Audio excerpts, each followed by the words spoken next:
everyone and welcome back to my channel. My name is HoodatQueen94. I hope everyone had a really good and productive Halloween. We had some scary scores here in week 8, like the Giants and... Wait, hold on. Scary scores are we actually gonna go with that? Oh, well, okay, I guess we're gonna go with that.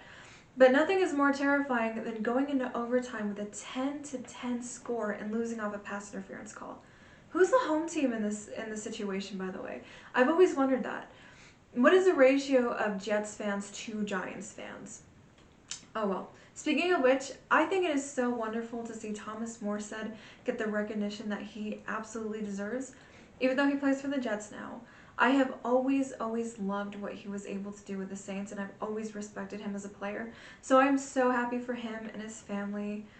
And I just think it's awesome that he's balling out. Mad respect to Thomas Morstead. Other than that, any other frightening scores?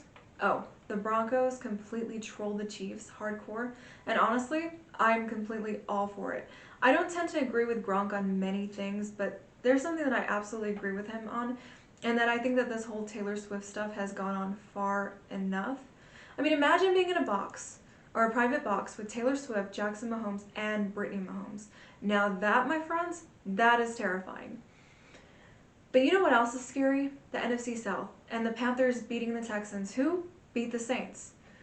Either way, we've got a game to talk about, so without further ado, let's go and let's talk about it. Let's talk Saints at Colts. So, in the first quarter, the Colts get the ball to start.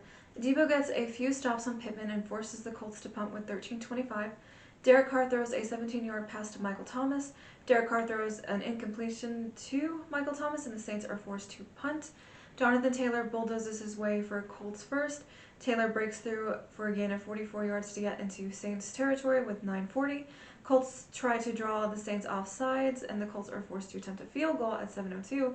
But the Saints get a defensive penalty, which gives the Colts a new set of downs, giving the Colts a first and goal. Minshew pitches it to Pittman for the touchdown to make it a 7-0 game with 6:56. Carr throws to Olave, and it's missed. Carr finds Thomas open at midfield for 31 yards. Taysom picks up a first down. Carr throws it to Kamara for an 18-yard touchdown with 3:44 to make it a 7-7 game. A trick play gets the Colts a new set of downs with a Lattimore pass interference. Taylor picks up a first to put the Colts at the 10 with 25 seconds left. Minshew throws a pitch to Pittman near the 2. The Colts and Saints are tied 7-7 to end the first quarter. Second quarter, DeMario puts the pressure on the Colts, forcing the Colts to kick a field goal. Gay attempts a 20-yard field goal to make it a 10-7 game with 14:49. DeForest Buckner puts pressure on Carr that leads to a forced fumble, and the Saints turn it over with 14:15. Minshew throws 2 downs for a first down, but it's challenged. The Colts would go on to win the challenge. A penalty on Granderson puts the Colts on at first and goal. Moss gets into the end zone to make it a 17-7 game with 11:26. Carr throws to Thomas, who picks up the first. Carr hits Olave to put the Saints in the red zone. Taysom Hill runs in for the 20-yard touchdown to make it a 14-17 game with 7:28. Saints force a 3-and-out with 6:35. Carr throws to Shaheed for a 58-yard touchdown with 5:42, making it a 21-17 game. Minshew finds an open downs for a pickup of 17 with 4:48. Minshew pitches it to Moss, who picks up a first. Gardner throws it to Downs for a pickup of 9. Matt Gay kicks a 42-yard field goal with 21 seconds left to make it a 21-20 game. The Saints lead the Colts 21-20 at halftime. Third quarter, Saints get the ball to start. The Colts force a 3-and-out with 11:53. The Saints force the Colts to punt with 9:45.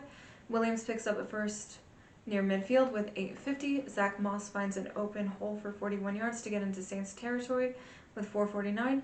Minshew is intercepted by Debo. Carr checks it to Kamara for a gain of 25 yards with 30 seconds left. Kamara gets a 16-yard touchdown with 7 seconds left to make it a 28-20 game. Granderson gets a forced fumble, but the call is reviewed and reversed. The Saints lead the Colts 28-20 to end the fourth quarter. Kamara bursts through an open hole for 11 yards with 14:01. Hill throws an interception on a pass intended for Shaheed, but it's ruled a completion with 13:20. Taysom picks up a first at the 2-yard line to make it first and goal with 12-17. Flag on the Colts gives the Saints an automatic first down. Taysom Hill goes in for the touchdown to make it a 35-20 game with 10:49.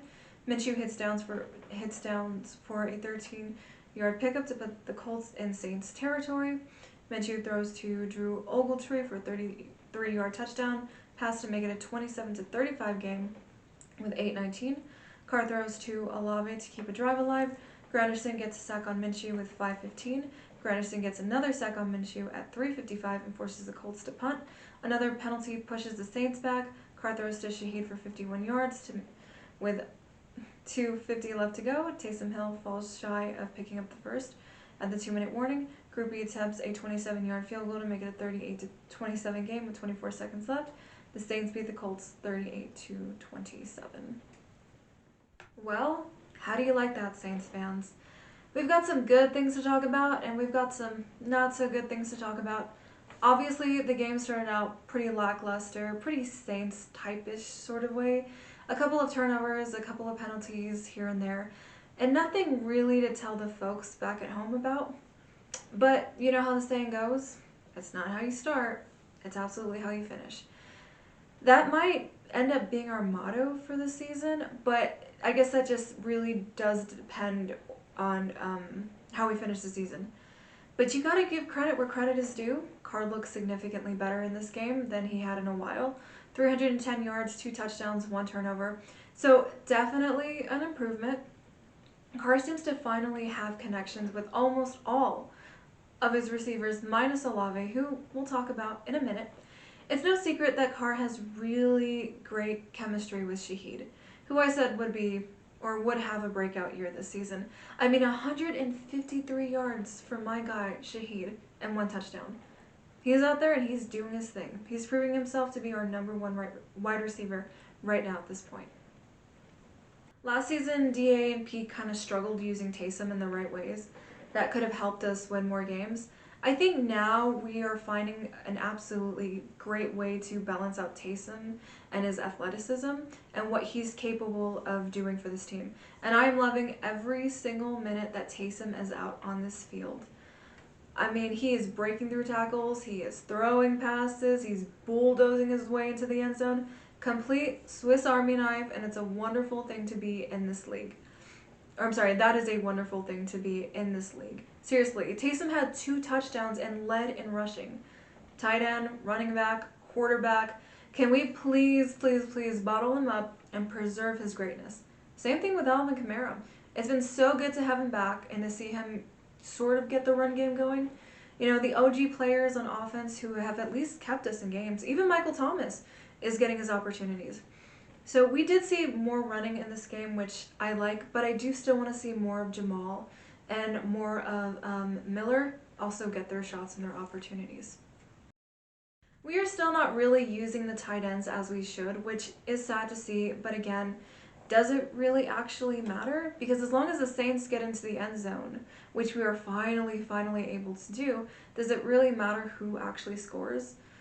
So, and this is the most points we've actually scored all season, so that's another great thing.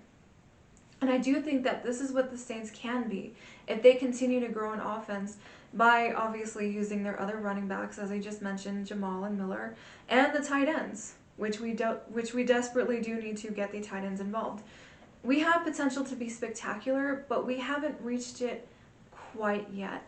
Now, fortunately, we do play in a division that is giving us that opportunity to really grow and establish ourselves, because nobody is leading in this division at this time, and we are currently tied for first, so that is a great thing.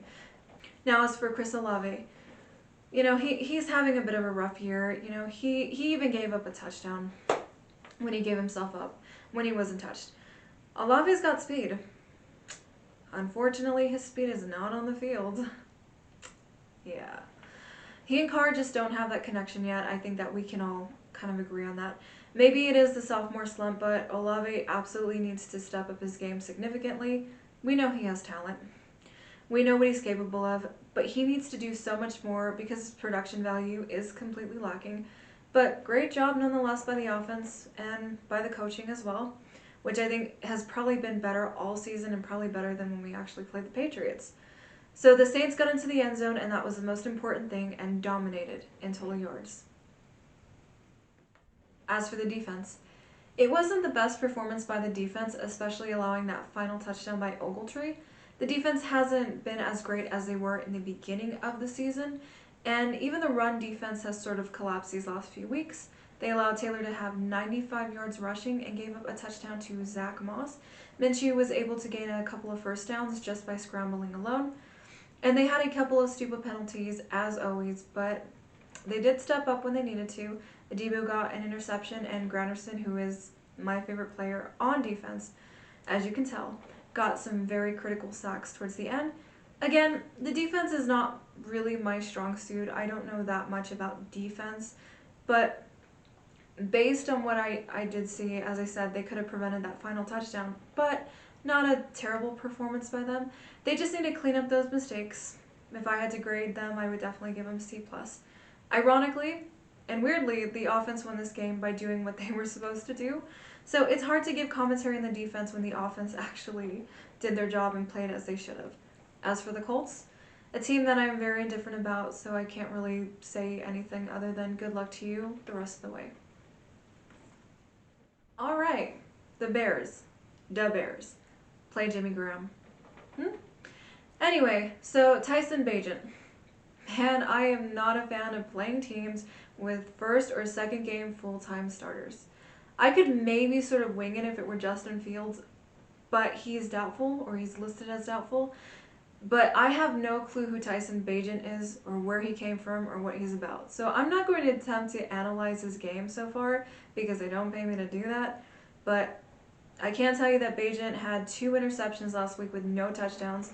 The week before that against the Raiders, who the Bears actually beat, had 1 touchdown and 162 yards.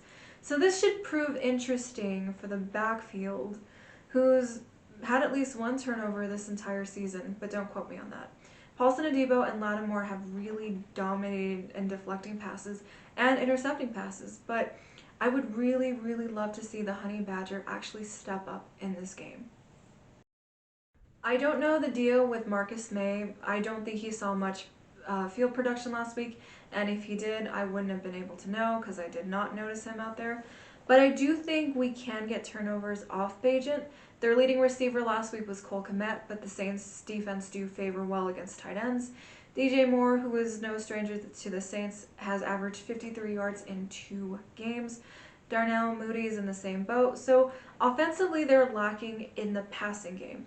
So this looks like we'll favor well against their receivers, just as long as we don't fall into the trap.